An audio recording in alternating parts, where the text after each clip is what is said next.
How's it going, fight fans? Welcome to Mind for Combat. If you're new to the channel, my name's Rohan, and in this video I'm going to be taking a look at one championship middleweight and light heavyweight world champion and comparing him against some of the best talent in the UFC and discussing just how I think he does. Now, before I get into the video, if you're new to one championship and you don't know their weight cutting policies, him being the middleweight and light heavyweight championship holder in one championship is actually a bit different than what we would expect in the West. So middleweight in one championship is 205, so it's light heavyweight for what we're used to, and their light heavyweight division goes up to 225 because they have hydration policies. The fighters must be hydrated, and I think that's the correct way to handle it. So I'm going to compare him against the UFC's 205 division, which is where I think he would be fighting if he was fighting in the UFC. Now, some background on Reinier De Ridder. The 6'4" light heavyweight is only 30 years old and he fights out of Amsterdam. He's a Brazilian Jiu-Jitsu black belt and he's competed in multiple world championships for Brazilian Jiu-Jitsu. I think he's got a couple of silver medals in world championships in the purple belt category, but he's most certainly one of the most decorated Brazilian Jiu-Jitsu fighters. Well, certainly the most, probably after Blachowicz and now Gordon Ryan in one championship. So he's very much up there. He's a very dangerous fighter, very talented, and he's growing in his skill set. And if he's out there in Amsterdam, he's got so much great kickboxing facilities to train in. I have no doubt that he's going to get better at kickboxing. Now, he's a guy who's just beaten Aung Lan Sang not once but twice to take both of Aung Lan Sang's belts from him. Now that's so incredible that he's been able to do that, because I think a lot of Aung Lan Sang, and you know, it was a bit heartbreaking for me to see that, and I don't think Aung should have taken the rematch on short notice like that. But that's the kind of fighter he is, and here is where we are. Now, when we're talking about the UFC fighters, firstly, I'm just going to say right off the bat, without even giving you guys a breakdown, I'll talk a bit more about the other guys.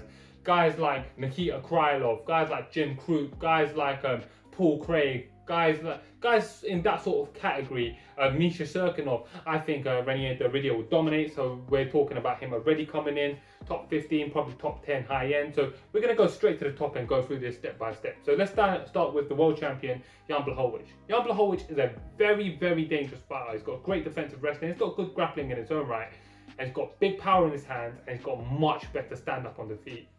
I think he'll be able to defend Reinier De Ridder's takedowns for sure. He's improved a lot, and I think on the feet he holds a big and decisive advantage. I think he would probably end up getting the knockout over Reinier De Ridder. But I think it is important to note this.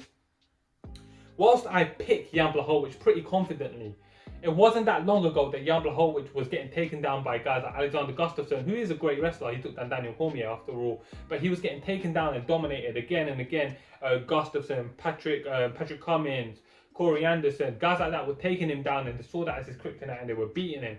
Reinier De Ridder is not going to come out there trying to strike with him, and for the whole 25 minutes he'll be trying to take him on his back. That could be a very competitive fight, but I'll pick Jan Blachowicz. Just moving on from Jan Blachowicz, we got Glover Teixeira. Glover Teixeira, the 42-year-old Brazilian Jiu-Jitsu black belt who also has big power in his hands. I think he's a great fighter, a very good fighter, and I'm so excited for his fight with Jan. But when you match him up with Reinier De Ridder, what you know is that yes, he's a better striker than Reinier De Ridder. But you think back to Glover's career and you think back to some of the fights that he's lost, the fights that he's lost with Corey Anderson, the fight that he lost to Phil Davis, those fights where he was just taken down and dominated. A guy like Reinier De Ridder, who's 12 years his junior, a guy who's 6'4", a guy who's big and strong and is a great talented grappler, a guy who's got no delusions of grandeur and it's not going to be coming out to strike with him. I think he will get the job done. I think he does the business against Glover Teixeira. I think he takes Glover Teixeira down. I think he holds him down for 25 minutes or 15 minutes, depending on what they're fighting for. And I think that Reinier De Ridder could beat Glover Teixeira. And that's not to say I underrate Glover Teixeira's Brazilian Jiu-Jitsu, because I know he's a black belt, but he's not a guy who shines in this Brazilian Jiu-Jitsu off his back. He's a very top-heavy Brazilian Jiu-Jitsu black belt. Now, he's a very good fighter, but top-heavy is very important to note. Moving on, we got the likes of Jiri Prohazcka. Now, Jiri Prohazcka has looked absolutely exceptional lately. He looks devastating on the feet. He's shown that he's got good defensive wrestling, because I followed his career all the way into Rising. He looked great against King Mo, and he looked great going further back. You know, he's fought guys like CB Dollaway as well, Fabio Maldonado, great fighter. He's got a great resume. He's got 28 wins. To be honest with you, as much as a fan I am of Reinier De Ridder in one championship, I don't think he does much good work against Jiri Prohazcka. I think he will make Jiri Prohazcka have to work harder than either of his opponents in the UFC have, to be fair, because he wouldn't be out there making Jiri Prohazcka comfortable. Actually, he'll make him very uncomfortable. He would be there engaging against the cage the entire time, trying to take him down, trying to implement his Brazilian Jiu-Jitsu. And I think that would be very, very troublesome for Jiri Prohazcka. Jiri Prohazcka is still only 28 years old, and I think he's going to have to get a lot better. But I think it's important to note that at this stage, whilst I think he would win against Reinier De Ridder, I think he would have a lot of problems because of the wrestling that he's going to come out to implement. Moving on, we've got Alexander Rakic. I think Rakic is a great fighter, very durable, very well-rounded, very talented as well. He's still only 28 years old himself. He's a young man. He's got a record of 14-2, and he's just beaten 2 former world title contenders in Anthony Smith, and of course he's just most recently beaten Thiago Santos.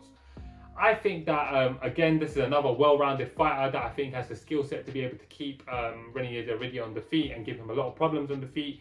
I think on the feet we would see Alexander Rakic probably ride out a decision, and I think he beats him. I think actually in the whole of the UFC 205-pound division, not that I think he's the best fighter, and I think there's guys that will beat him in the UFC, but I think stylistically he proposes the most difficult matchup for Reinier De Ridder just because how good he is all round and how young and athletic he still is. Alexander Rakic wins that fight. Thiago Santos, I think, gets dominated by Reinier De Ridder, if I'm honest with you. I think he gets taken down. I think he has a lot of problem with Reinier De Ridder. I think he'll probably get submitted. Obviously, Santos is 37 years old now. He's coming off 3 losses. Those 2 knee surgeries obviously impacted him very, very much. So this is not the same Santos that fought John Jones. It hasn't been for a long time.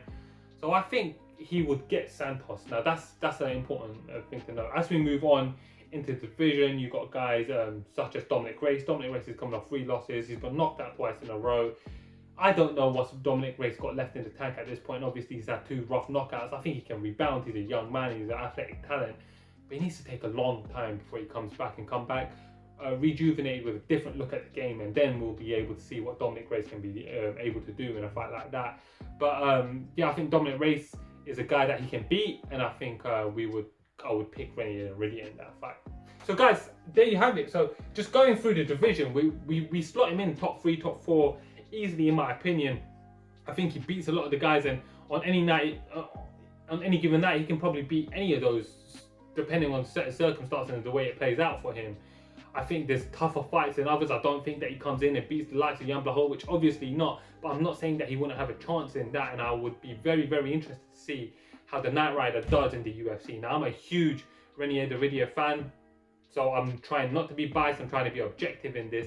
I would love to know how you guys think he does in the UFC. Remember to comment below. If you haven't checked him out, then definitely check him out. If you're new to the channel, remember to like, subscribe, share, all that jazz. Thank you for watching all. I'm Rohan, and this is Mindful Combat.